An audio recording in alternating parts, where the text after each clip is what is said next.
सभी को जय मसीह की। प्रभु को धन्यवाद देते हैं कि एक बार फिर ये समय हमें मिला कि परमेश्वर के वचन पर मनन करने के लिए हम मिल सके। हम इब्रानियों की पत्री से अध्ययन करते आ रहे हैं। हम उसी अध्ययन में वापस जाएंगे। हम निकालेंगे इब्रानियों की पत्री, उसका 12वां अध्याय।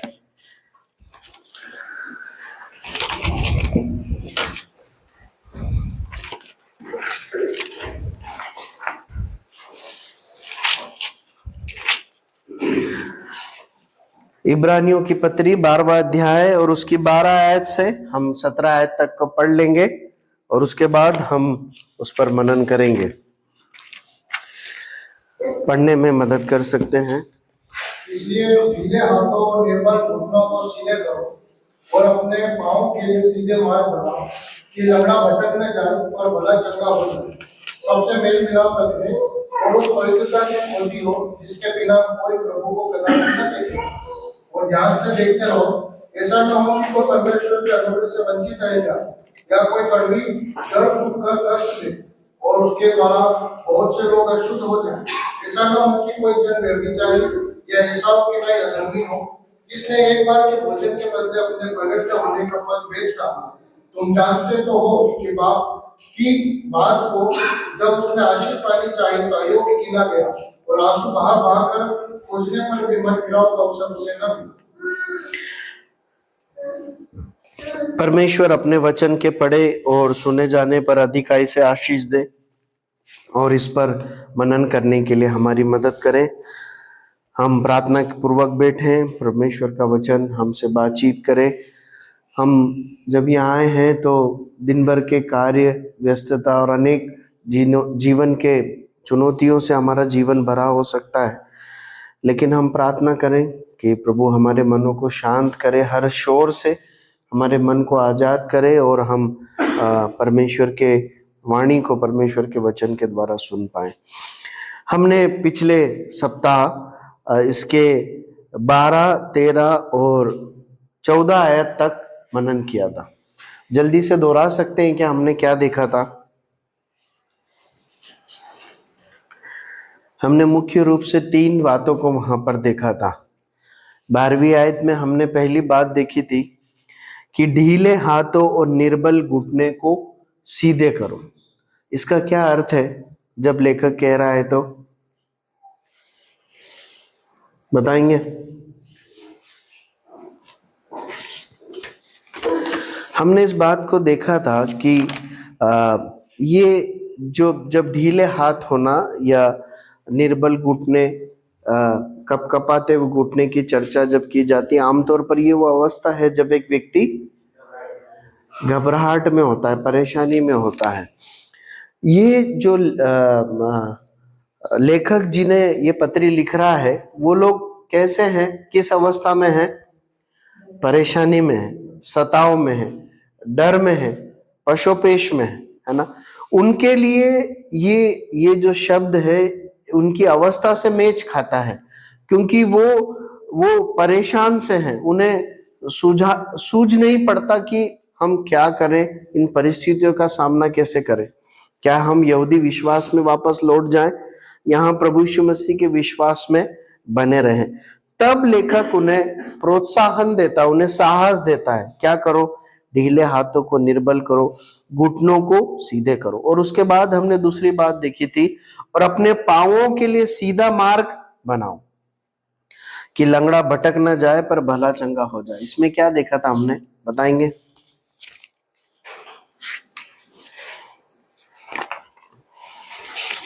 बताएंगे? जी जी। और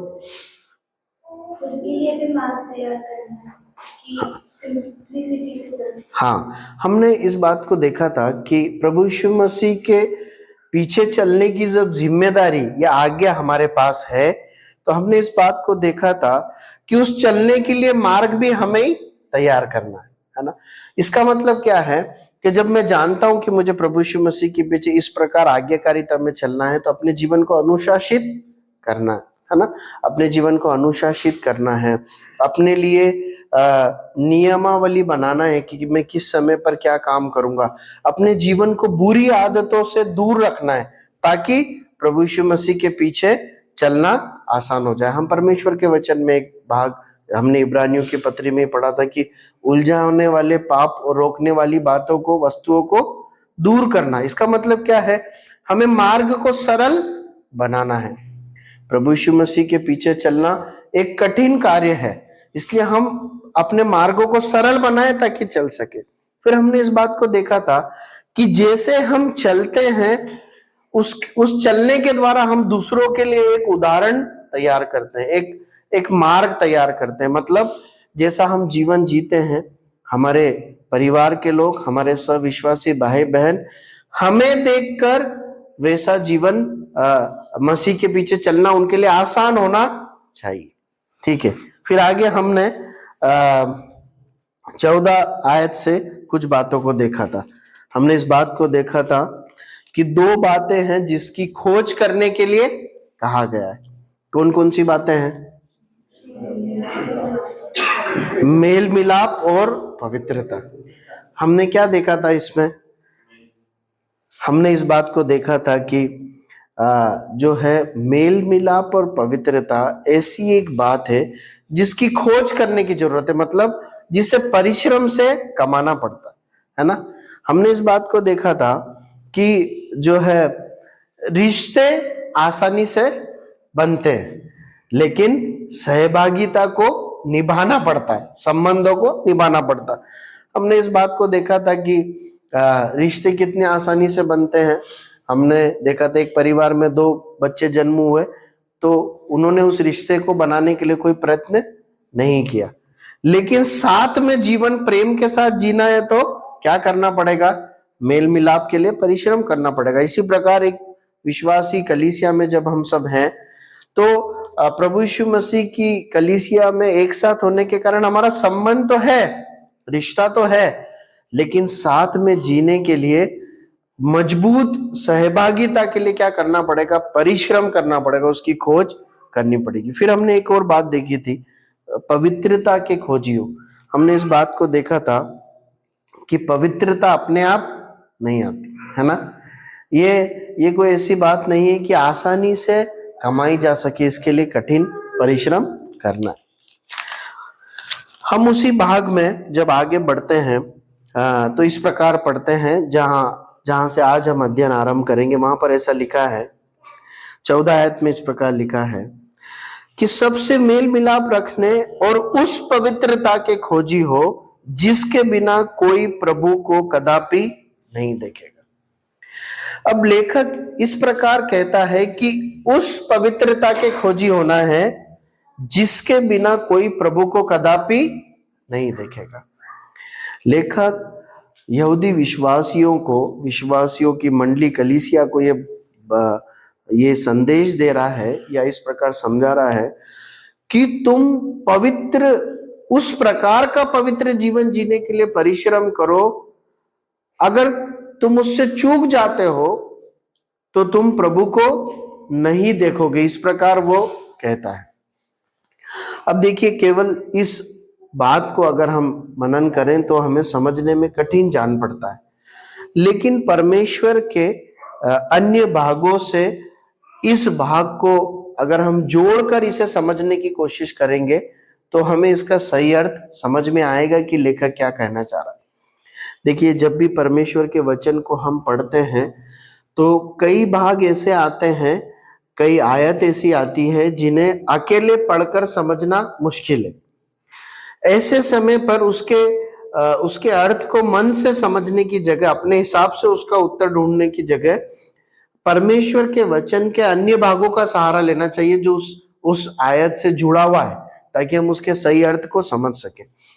अब देखिए, यहां पर जब लेखक इस प्रकार कह रहा है कि उस पवित्रता के खोजी हो जिसके बिना कोई प्रभु को नहीं देखेगा, तो परमेश्वर के वचन में हमें पवित्रता के संबंध में क्या शिक्षा है, क्या बातें दी गई, उसे देखना जरूरी है। यदि हम परमेश्वर के वचन में अध्ययन करें तो 3 प्रकार की पवित्रता या अलग किया जाना हम परमेश्वर के वचन में देखते हैं, जिसमें से एक के बारे में यहां लिखा गया है। ठीक है, हम एक एक करके उससे देखेंगे, फिर हम साथ में मिलकर इस बात को खोजेंगे कि यहाँ किस पवित्रता के बारे में लिखा है। देखिए, अगर हम परमेश्वर के वचन में ढूंढे तो 3 प्रकार से पवित्रीकरण या पवित्र किया जाना या अलग किया जाना, ऐसा करके समझाया गया है। सबसे पहला जो पवित्रीकरण है या पवित्रता है, वो पवित्रता है जो एक व्यक्ति प्रभु यीशु मसीह पर विश्वास करने के द्वारा पाता है। पहला जो पवित्रता है या अलग किया जाना है, बाइबल में पवित्रता मतलब पवित्र किया जाना मतलब अलग किया जाना, है ना, सेट ए पार्ट ऐसा करके बोला जाता है। तो पहला जो पवित्रीकरण है या पवित्रता है वो है जब एक व्यक्ति प्रभु यीशु मसीह पर विश्वास करता है, तो प्रभु यीशु मसीह के लहू के द्वारा, उस विश्वास के द्वारा वो पवित्र किया जाता है, मतलब संसार से अलग किया जाता है, परमेश्वर के साथ सहभागिता में लिया जाता है, उसका नया जन्म होता है और वो हमेशा के लिए परमेश्वर की उपस्थिति, स्वर्ग में जाने के लिए उसका पवित्रीकरण होता है। इसे कहते हैं उसकी अवस्था की पवित्रता या स्थिति की पवित्रता या पद की पवित्रता। आप अगर लिख रहे हैं तो लिख सकते हैं पोजिशनल होलीनेस, है ना, पोजिशनल पवित्रता, उसकी अवस्था या पद की पवित्रता। अब देखिए, इसे समझने के लिए एक आयत को पढ़िए, 1 कुरिन्थियों 1:2। 1 कुरिन्थियों 1:2। हम पोजिशनल होलीनेस के बारे में, अवस्था में पवित्रता के विषय में देख रहे हैं। 1 कुरिन्थियंस चैप्टर 1 वर्स 2 पढ़िए। उस कलीसिया के मानी जो कुरिन्थियों में अर्थात उनके नाम जो मसीह यीशु में पवित्र किया गया और पवित्र होने के लिए बुलाया गया है, और उन सबको नाम भी जो हर जगह हमारे और अपने प्रभु यीशु मसीह के नाम की प्रार्थना करते हैं।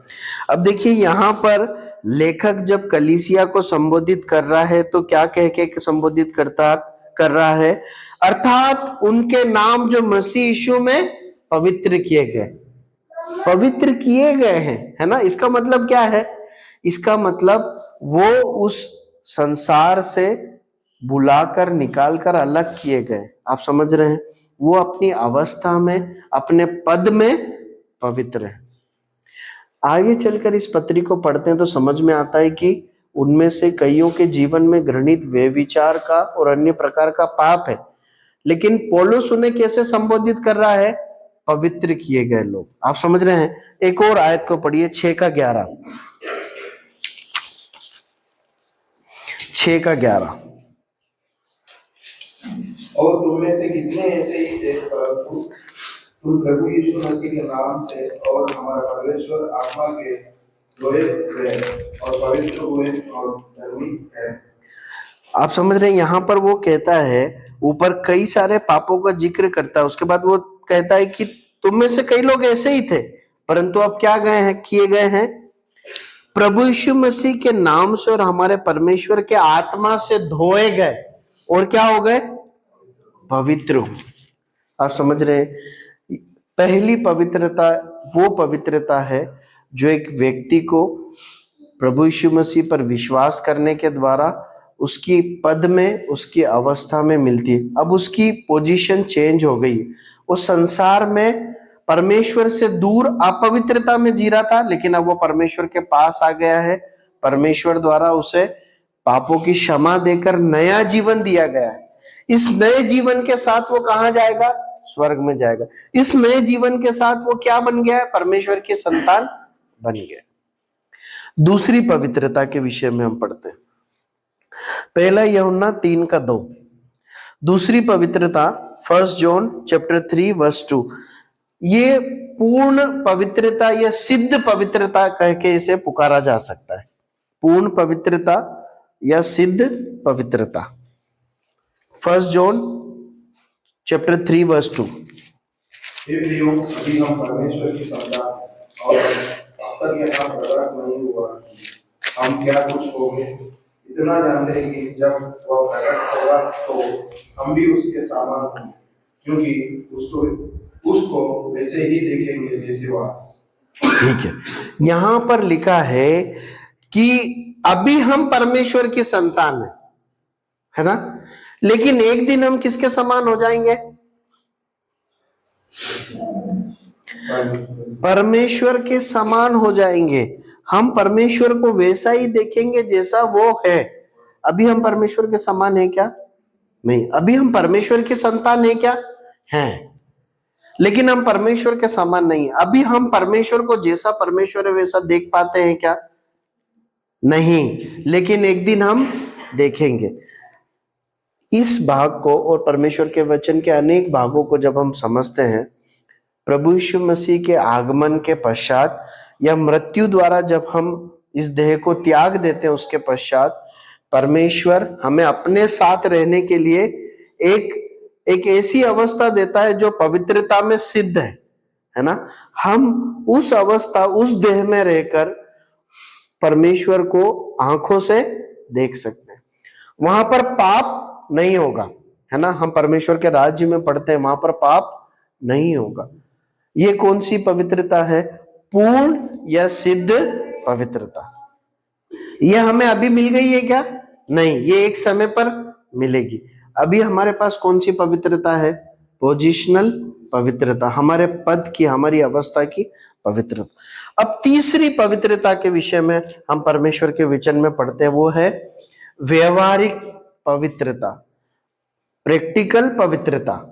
अपने दिन प्रतिदिन के व्यवहारिक जीवन में हमें पवित्र जीवन जीना है, उसके विषय में हम पढ़ते हैं। पढ़िए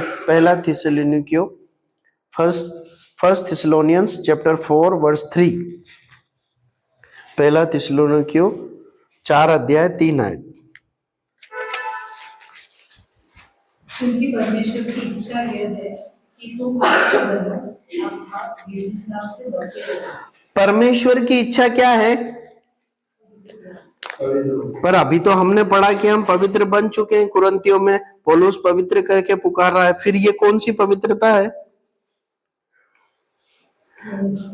ये व्यवहारिक पवित्रता के बारे में परमेश्वर हमें बताता है। बाइबल हमें बताती है, यहां पर लेखक हमें बताता है कि तुम पवित्र किए जा चुके हो। अब क्या करना है? पवित्र बने रहना है। व्यवहारिक पवित्रता के बारे में बात करता है। 5वां अध्याय उसकी 23वीं आयत पढ़िए।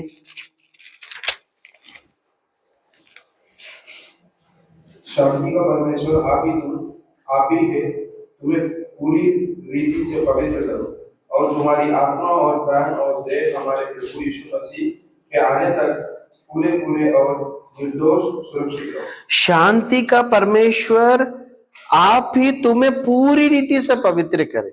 आप समझ रहे हैं? यह आशीष वचन है ना। और वो क्या कह रहा है, इसका अर्थ क्या है? और तुम्हारी आत्मा और प्राण और देह हमारे प्रभु यीशु मसीह के आने तक पूरे और निर्दोष और सुरक्षित रहे। व्यवहारिक पवित्रता के बारे में बात हो रही है।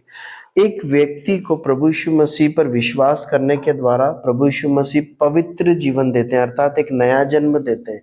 अब वो संसार का नहीं है, परंतु वो परमेश्वर का है, प्रभु यीशु मसीह के संतान है ना। उसके पापों को धोकर उसे क्या किया गया है? पवित्र किया गया है। अब उसकी जिम्मेदारी है कि अपने व्यवहारिक जीवन में वो पवित्रता के साथ परमेश्वर के लिए अलग किया हुआ एक जीवन को जी।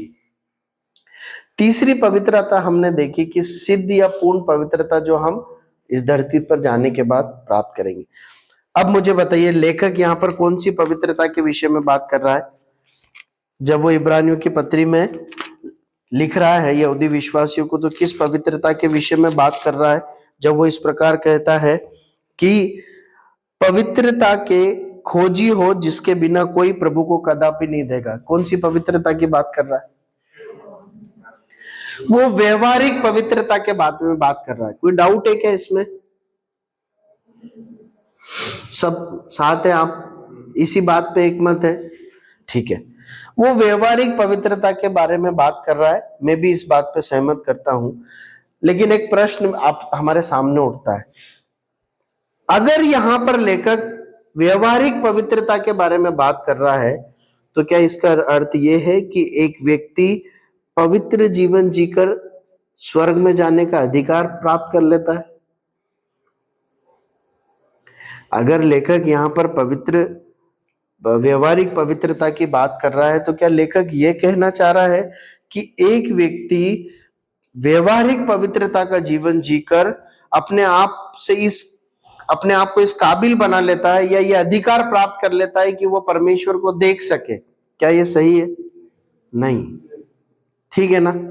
तो फिर लेखक क्या कहना चाह रहा है? देखिए, लेखक इस एक सत्य को, इसमें एक अप्रत्यक्ष सत्य छुपा हुआ है। एक व्यक्ति जिसका सचमुच में नया जन्म हुआ है ना, ध्यान दीजिएगा, एक व्यक्ति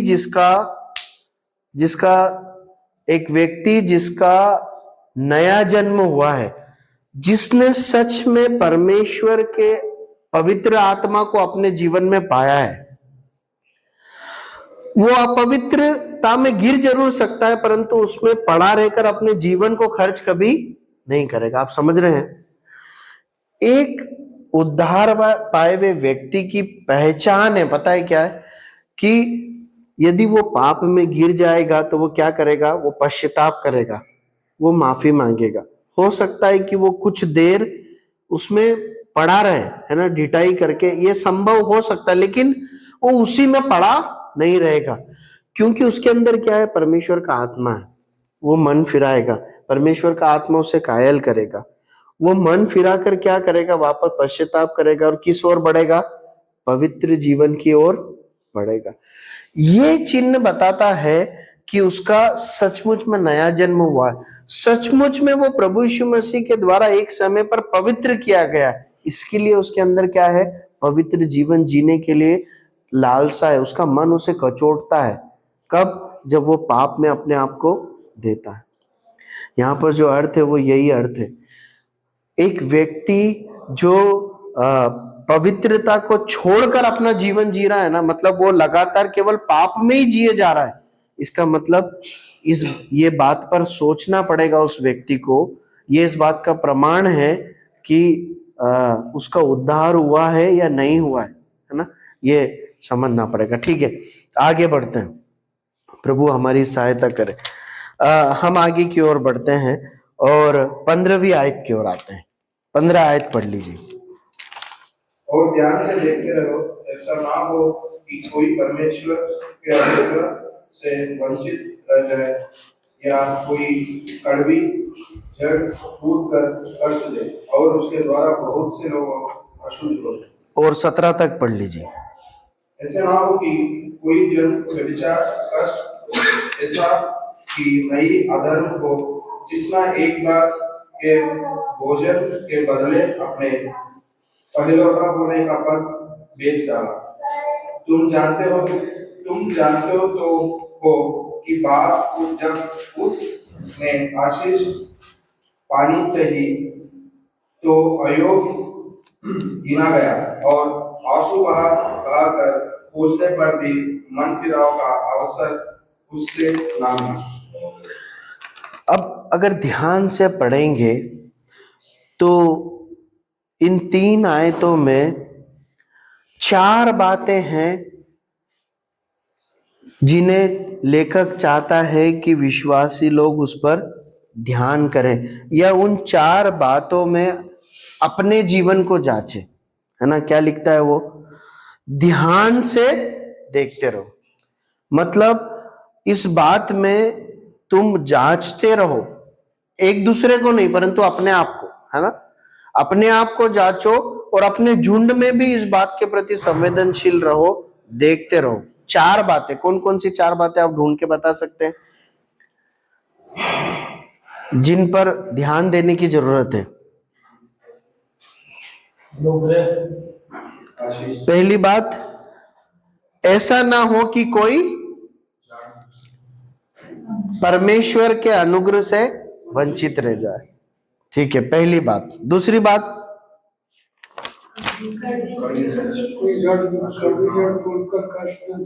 कोई कड़वी जड़ फूटकर कष्ट न दे और उसके कारण बहुत सारे लोग अशुद्ध न हो जाए। दूसरी बात, तीसरी बात, उसके बाद ये जांचना है अपने जीवन में या अपने झुंड में कि कहीं अनैतिकता तो व्यभिचार तो नहीं है। चौथी बात, कोई अधर्मी ना हो, और उसके लिए के एग्जाम्पल भी दिया है, कौन, एसाव की नाई अधर्मी ना हो। ठीक है, हम एक एक करके इन बातों पर विचारेंगे। सबसे पहली बात, ऐसा ना हो कि कोई परमेश्वर के अनुग्रह से वंचित रह जाए। इसका मतलब क्या है?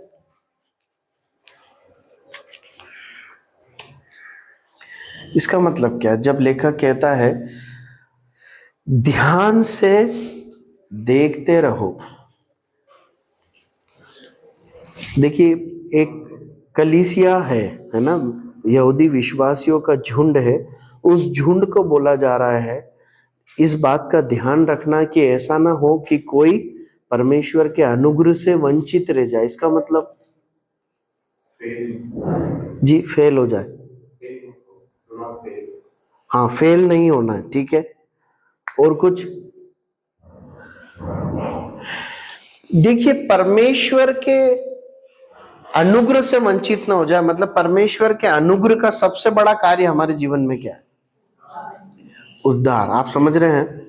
मतलब अपने झुंड में इस बात को जांचना, इस बात के प्रति संवेदनशील रहना कि तुम्हारे बीच में कोई ऐसा भाई या बहन तो नहीं है जो तुम्हारी कलीसिया में बराबर आता हो, तुम्हारी सभाओं में एकत्रित होता हो, वचन सीखता भी हो, आत्मिक बातें भी करता हो, लेकिन परमेश्वर के अनुग्रह से जो उद्धार मिलता उससे अभी भी दूर है।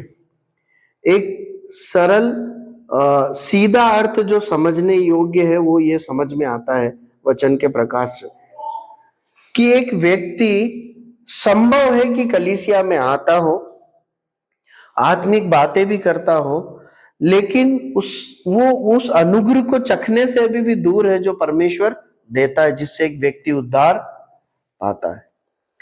बहुत जरूरी है कि हम इस बात के प्रति संवेदनशील रहे।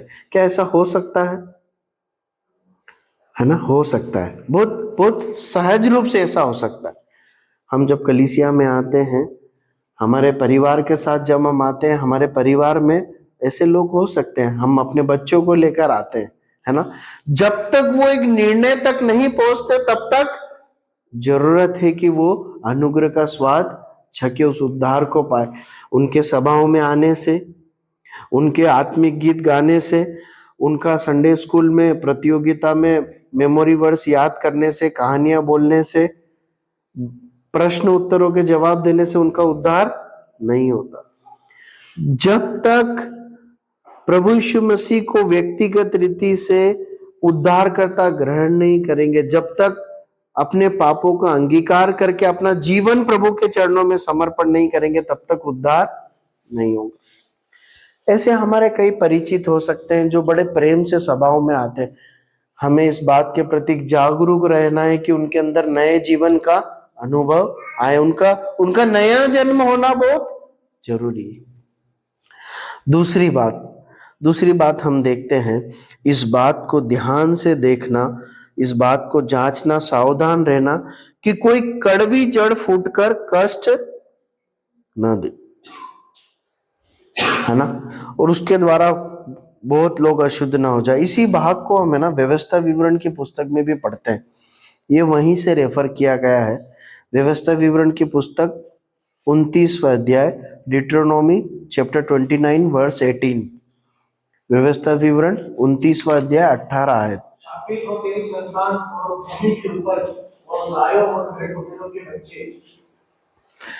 29 का 18 ही है क्या?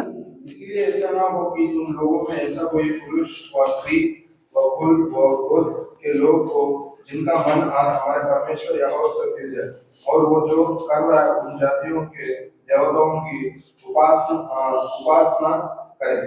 फिर ऐसा ना हो कि तुम्हारे मध्य ऐसा कोई जड़ हो जिससे विष व कड़वा बीज हो। देखिए, अगर संदर्भ को पढ़ें तो समझ में आता है ये एक ऐसे एक व्यक्ति के लिए लिखा गया है।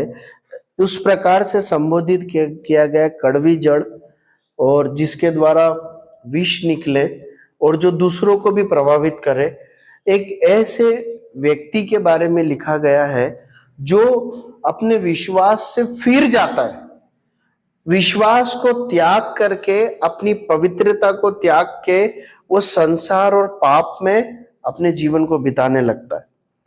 और इसलिए कि उसका मन फिर गया है, उसके जीवन में क्या है मालूम है? शिकायतें हैं, है ना।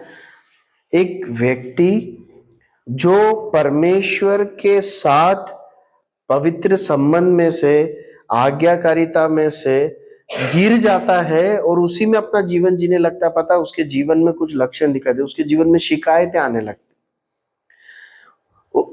भाई बहनों को लेकर शिकायतें, उनके कार्यों को लेकर शिकायतें, उनके जीवन को लेकर शिकायतें, कुछ और बातों को लेकर शिकायतें, शंका आने लगते। परमेश्वर के वचन को लेकर उसमें से बढ़ने के लिए बातों की जगह क्या आने लगता है? विवाद आने लगते। ऐसे लोग क्या करते हैं? उनका जो जीवन है, उनकी जो शंका है, उनका विवाद, जो आलोचना करना है, वो दूसरे के जीवनों को भी प्रभावित करता है। अब देखिए, ये यहूदी विश्वासी लोग हैं, है ना, और इन्हें समझाने के लिए लेखक इनके यहूदी पृष्ठभूमि का उपयोग कर रहा है। आपको याद है इस्राएलियों के जीवन की यात्राओं में अनेक बार क्या हुआ? कुछ लोग खड़े होते थे जो नेतृत्व का विरोध करते थे, कुछ लोग खड़े होते थे जो अविश्वास प्रकट करते थे, कुछ लोग खड़े होते थे जो सत्य वचन के विरोध में अविश्वास को या असत्य को सामने लाकर रखते थे। वो शक करते थे परमेश्वर के विश्वास पर, परमेश्वर के प्रतिज्ञाओं पर, और क्या कहते थे? अगर ऐसा है तो ऐसा क्यों है, हम वहां अच्छे थे। आप समझ रहे हैं?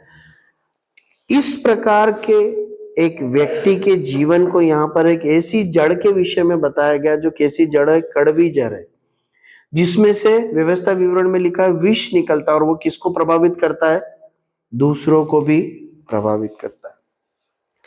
देखिए, ये जब भाग का मनन कर रहे हैं ना, इस बात को हम सीख रहे हैं, तो कदापि हमें ऐसा नहीं करना है कि हम अपने मन में सोचे कि कौन है वो व्यक्ति, परंतु ये प्राथमिक जिम्मेदारी है कि हम ये सोचे कि कहीं मैं वो व्यक्ति तो नहीं हूं जिसकी वजह से मैं दूसरों के लिए विष का या ठोकर का कारण बन रहा हूं। ठीक है, तीसरी बात क्या थी?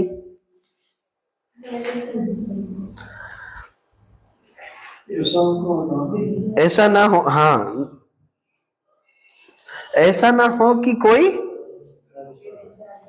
बेविचारी हो। देखिए, ये संभव है क्या कि एक विश्वासी अनैतिकता के पाप में गिर जाए? संभव है। कितना संभव है? 50%? उससे ज्यादा संभव है। संजीत बोल रहे, कितना परसेंट? 100% संभव है ना।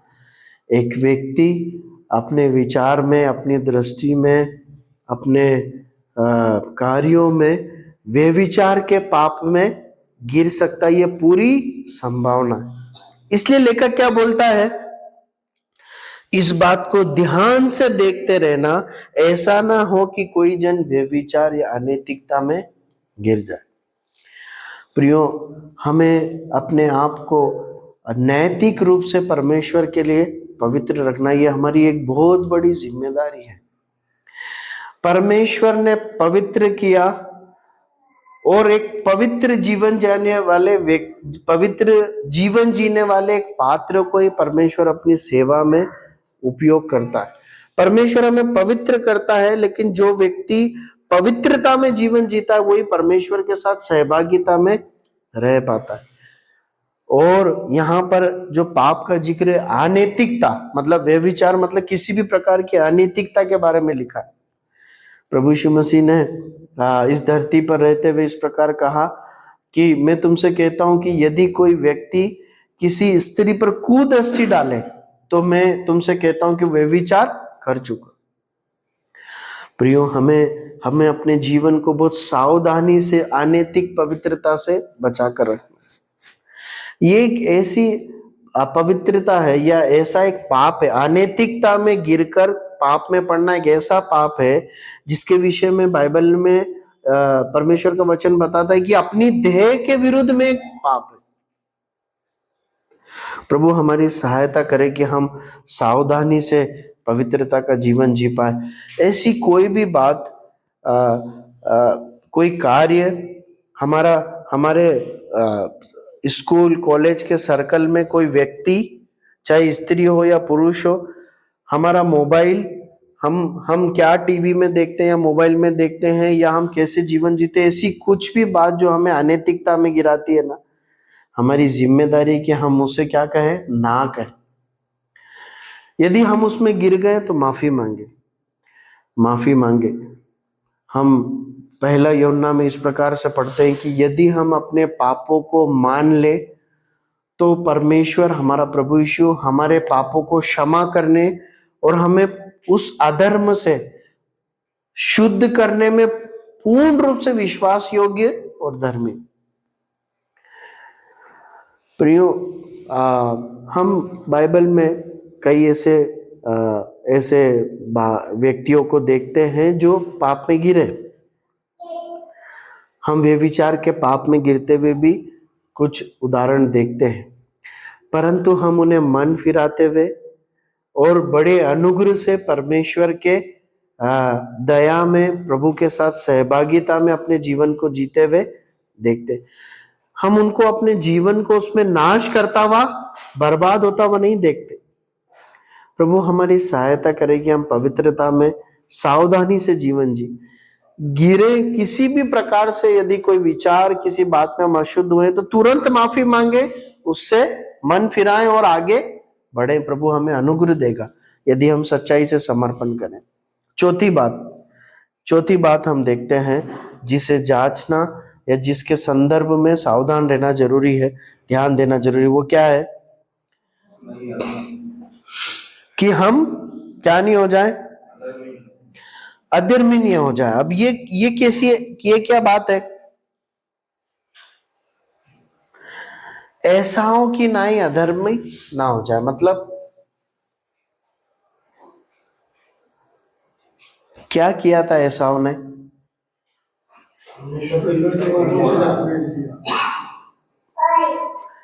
उसने पहलौठे के अधिकार को भेज दिया, है ना। उसने महत्वपूर्ण, अति महत्वपूर्ण चीज को देकर हल्की और सस्ती चीज खरीद ली थी। उसने जो है बहुत ही लंबे समय तक, जीवन भर तक टिके रहने वाली चीज को बेच दिया और उसके बदले में एक 10 मिनट में खत्म होने वाली चीज को खरीद लिया, है ना। प्रियो, यहां पर जो अर्थ है ना कि हम एसाव की नाई अधर्मी ना हो, इसका मतलब ये है कि हम अपने आत्मिक मूल्यों को, आत्मिक जो सेवा है या आत्मिक जो धन है, उसको पाप के या संसार के थोड़े से धन या आनंद के लिए खो ना दे।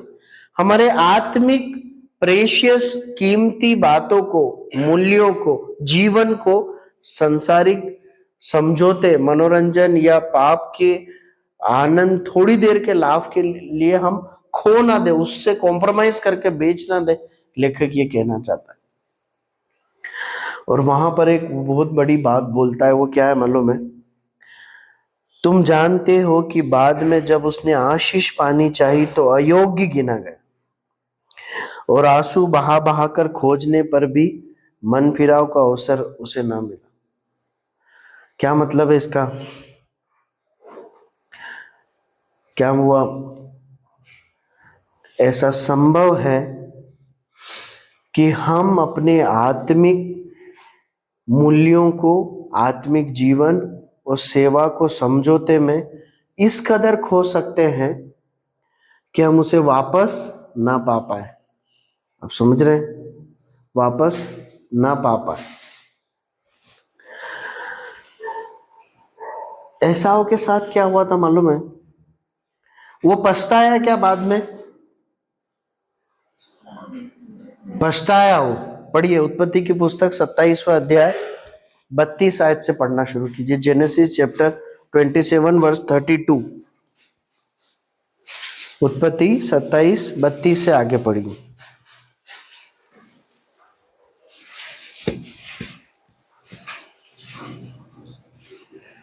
पढ़ेंगे 27 वर्स 32 से आगे। पढ़ने में मदद करें। उसके पिता एसाव ने पूछा कि कौन है? उसने कहा मैं तेरा जीता पुत्र एसाव हूँ। हाँ, समझ गया आप घटना क्या चल रही है? याकूब आशीर्वाद लेके चला गया है और अब एसाव आया है शिकार अपना लेके भोजन बना के। तब इसहाक पूछ रहा है, उसका पापा पूछ रहा है तू कौन है? तो उसने क्या बोला? मैं एसाव हूँ। आगे पढ़िए। तब इसहाक ने अत्यंत थक कांपते हुए कहा, फिर वो कौन था जो अहद करके मेरे पास ले आया था और मैंने तेरे आने से पहले सब में से कुछ कुछ खा लिया और उसको आशीर्वाद दिया। अब उसको आशीष मिलती भी रहेगी। इसहाक कहता है कि मैंने याकूब को, कोई आया था उसे मैंने आशीर्वाद दे दिया, तेरे हिस्से का आशीर्वाद दे दिया, उसे लगा भी रहेगा। अब आगे पढ़िए। अपने पिता की ये बात सुनते ही एसाव ने अत्यंत ऊंचे और दुख भरे स्वर से चिल्लाकर अपने पिता से कहा, हे मेरे पिता, मुझको भी आशीर्वाद दे। उसने कहा, तेरा भाई धूर्तता से आया और तेरे आशीर्वाद को लेके चला गया। उसने कहा, क्या उसका नाम याकूब यथार्थ नहीं रखा गया? उसने मुझे 2 बार अड़ंगा मारा, मेरा पहलौठे का अधिकार तो उसने ले ही लिया था। आप देख, उसने मेरा आशीर्वाद भी ले लिया है। फिर उसने कहा, क्या तूने मेरे लिए भी कोई आशीर्वाद नहीं सोच रखा है? इसहाक ने एसाव को उत्तर देकर कहा, सुन, मैंने उसको तेरा स्वामी ठहराया और उसके सब भाइयों को उसके अधीन कर दिया और अनाज और नया दाखमधु को देकर उसको पुष्ट किया है। इसलिए अब मेरे पुत्र, मैं तेरे लिए क्या करूं? इसहाक ने अपने पिता से कहा, हे मेरे पिता, क्या तेरे मन में एक ही आशीर्वाद है? हे मेरे पिता, मुझको भी आशीर्वाद दे। यूं कहकर एसाव फूट फूट के रोया। बस अब मुझे बताइए, क्या एसाव ने पश्चाताप किया? पछता रहा था, वो पछता रहा था। उसे समझ में आ रहा था कि उस दिन मेरे से क्या हो गया, बड़ी चूक हो गई। उसने अपने पहलौठेपन के अधिकार को बेच दी। वो पछताया, लेकिन वो मन फिरा पाया क्या? नहीं मिला पाया। आप समझ रहे हैं? वो उन आशीषों को वापस पा पाया क्या? नहीं पाया। इसके बाद एसाव को आशीर्वाद मिला क्या? इसके बाद नहीं, इसके बाद एसाव को आशीर्वाद मिला। आगे आगे देखिए ना, मिला, लेकिन उसको वो मिला क्या जो उसने खोया? आप समझ रहे मैं कहां आपको ले जाना चाहता हूं? उसने जो खो दिया था पहलौठापन, वो उसे वापस नहीं मिला। उसके पिता ने बाप होने के कारण उसको कुछ और आशीर्वाद दिए, लेकिन वो नहीं था जो उसे मिलना चाहिए था। आप समझ रहे हैं? पश्चाताप है, लेकिन मन फिराव नहीं है। मतलब देखिए, जब हम मन फिराव की बात करते हैं ना, जब हम क्षमा मांगते हैं तो उसका सीधा सा अर्थ क्या होता है मालूम है? बदलाव। मन फिराना मतलब बदलना, क्षमा मांगना मतलब बदलना। यदि मैं ये कह रहा हूं प्रभु मैं माफी मांगता हूं इस बात के लिए, इसका मतलब अगर आपने सच में माफी मांगी तो आप वो नहीं करेंगे, तभी वो माफी। ऐसा नहीं होना चाहिए। लेखक इस बात को बता रहा है, तुम्हारे साथ ऐसा नहीं हो जाए कि तुम पश्चाताप तो करो लेकिन तुम वापस उन आशीषों को पा ना पाओ। प्रियो, ऐसा संभव है कि हम अपने मसीह जीवन में पाप करके आत्मिक मूल्यों को इस कदर खो दे कि फिर प्रभु की सेवा में उस तरह से उपयोग नहीं हो पाए जैसा हो सकते थे। परमेश्वर के लोगों के हृदयों में सहभागिता में वो संबंध ना बना पाए जैसा हुआ करता था। ऐसा होता है, ऐसा हुआ है लोगों के साथ। प्रभु हमारी सहायता करे। इन वचनों के द्वारा प्रभु हमें सिखाए और हम बहुत सावधानी से अपने जीवन को जी सके। प्रभु के नाम की महिमा। कोई भी भाई प्रार्थना करे और हम सभा को समाप्त करेंगे।